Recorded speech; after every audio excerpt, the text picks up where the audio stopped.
But in the time that we do have, I want to just go straight to the audience. If anyone has any questions for our amazing speakers and knowledgeable historians, does anyone have anything that they would like to comment or question? Yes, there's a question. I mean, Mr. Arya, presented such a wonderful history, yet we see that the history keeps repeating itself. What, do you have any reasons as to why, this fear of people by people like Native Americans or African Americans and Japanese Americans or Arab, whatever, why does, in spite of lessons learned, that this thing keeps repeating itself? I would start by saying that first,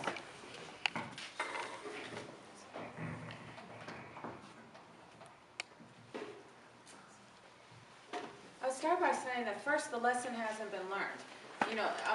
Every people, once you get enough people together, they'll create a culture. And unfortunately, one of the core elements of the culture in America over the hundreds of years that we've existed, we're a young nation, and so we're still learning. But unfortunately, one of the core elements has been hatred and oppression. This nation was founded by displacing an existing people. The conquistadors did not come here to say, hey, you guys have a really great system going. And you've been living here and the land is beautiful and you've taken care of everything wonderfully. They came here and they took Native Americans back to Spain and said, we found some subhumans on some land that you'd like, and by the way, it's got a lot of gold too. And so the idea was never in America for every arriving group except for the conquering group. The idea was never to do what the Quran advises us to do, to learn about one another, to accept one another, to coexist. The idea was to oppress one group for the economic dominance, the economic and social dominance of another group. So that's the lesson that's actually been learned.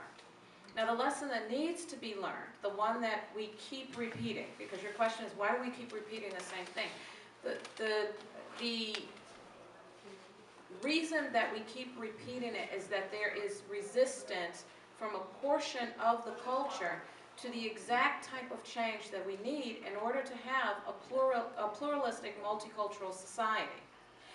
There exists today people who are more afraid than they were in the 1920s and 30s and 40s of the browning of America.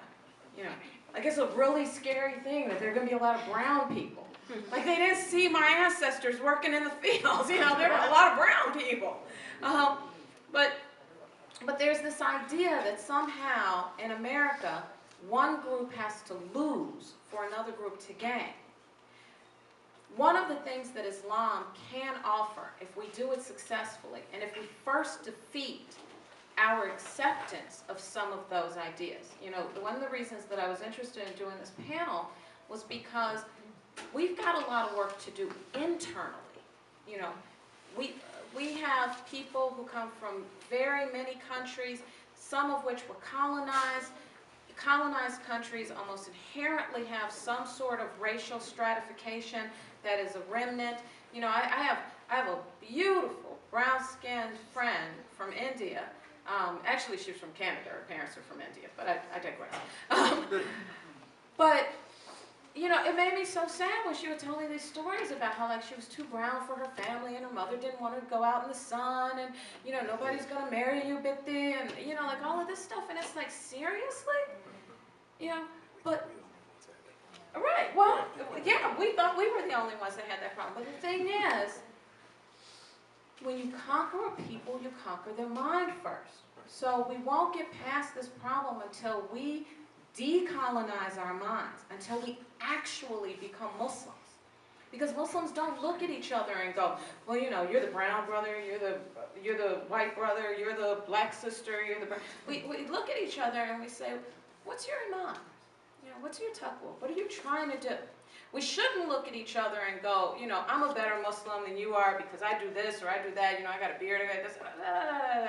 You believe in Allah subhanahu wa ta'ala, He knows what you really are. And what you're trying to show people, you know, try to show Allah first.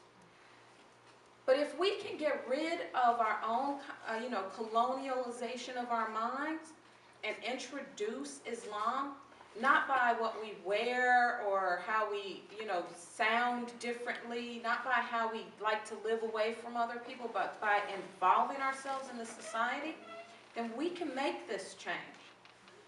Inshallah. Brother has a question.